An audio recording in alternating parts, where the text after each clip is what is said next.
O Fundo Monetário Internacional reduziu a projeção de crescimento da economia mundial para este ano. A estimativa passou de 3,8% para 3,5%. As perspectivas para as economias emergentes também foram reduzidas. No caso do Brasil, a projeção passou de 1,4% para 0,3%.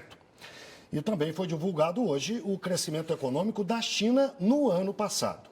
O PIB chinês cresceu 7,4%. Este é o menor percentual em 24 anos. E pela primeira vez em mais de uma década e meia, o PIB não alcançou a meta estabelecida pelo governo.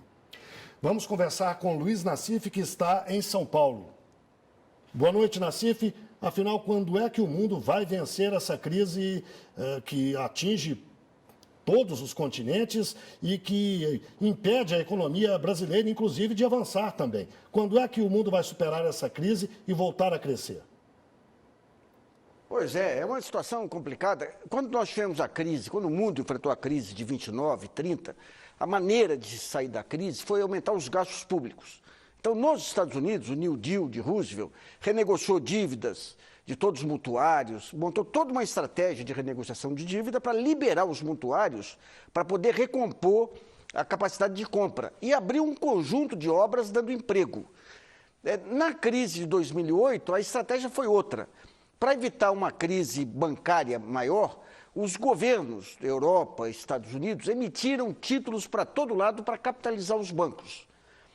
Para compensar o aumento do déficit público com a emissão de títulos, eles cortaram o orçamento e os gastos que deveriam ser feitos na economia real.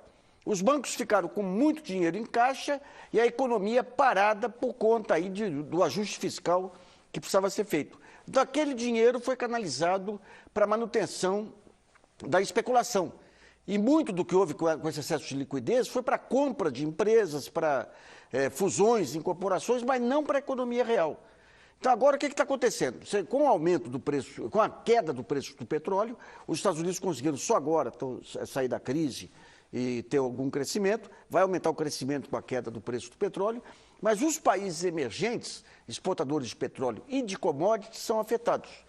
Então, você tem ainda a Europa aí capengando aí com esses ajustes fiscais terríveis que espalharam desemprego para todo lado. Sem a Europa como consumidora, a China não consegue manter os índices de crescimento. Sem a China manter os índices de crescimento anteriores, cresce muito ainda, mas não no ritmo anterior. Você afeta os países emergentes porque tem a queda de preços de commodity. Então, digamos, com exceção dos Estados Unidos, você não tem ainda um cenário visível de recuperação da economia mundial pela frente. Luiz Nassif, obrigado. Uma boa noite.